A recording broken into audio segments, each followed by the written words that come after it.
May pa-watch party si Asia's multimedia star Alden Richards para sa kanyang serye na Love Siargao na pinagbibidahan nila ni Nadine Lustre. Busy rin siya ngayon sa kanilang taping para sa upcoming Kapuso medical drama series The Code Grey. Kasama niya dyan si Andrea Torres na humihingi raw ng tips sa kapatid niyang doktor. May unang chika si Nelson Canlas.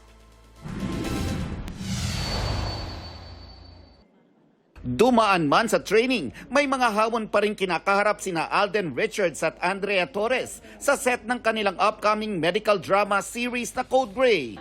Buti na lang, may kapatid na doktora si Andrea na napagtatanungan niya.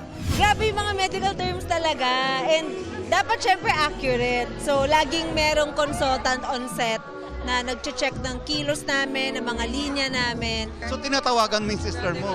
Yes, tinatanong ko talaga sa kanya kung tama yung pag-pronounce ko, kung tama rin yung parang interpretation ko na magiging reaction ng doktor sa gantong sitwasyon. Nakakagaan din daw sa set ang bond ng cast. Nagiging comedy raw ang mga dramatic situations kapag hindi rumorolyo ang kamera. Para kaming barkada on set, to the point na nilalapitan na talaga kami na wag muna kayo magsama-sama. Kasi kailangan na nating i-shoot to kasi sobrang every time nagka-cut, kwentuhan agad, lokohan, tawanan. Mahirap gumawa ng isang proyekto na hindi ka komportable sa mga katrabaho mo and for some reason, iba-ibang flavor yung nabibigay ng mga actors na kasama ko dito. Nagpa-watch party naman si Alden sa pinagbibidahan niyang serye kasama si Nadine Lustre na Love Siargao.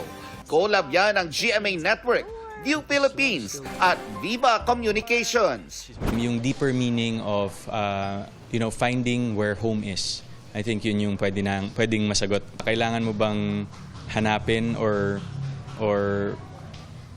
parang i-pursue yung love kahit hindi na siya para sa'yo. Full support din si Alden sa mga kaibigan at nagpa-block screening ng pelikulang Home Along the Riles, The Reunion. This is one of the legacies, of course, of our King of Comedy na si Tito Dolphy. So this is for him. And of course, parang maibigay din natin yung tribute sa mga manonood natin. Ito ang unang balita. Nelson Canlas, GMA News.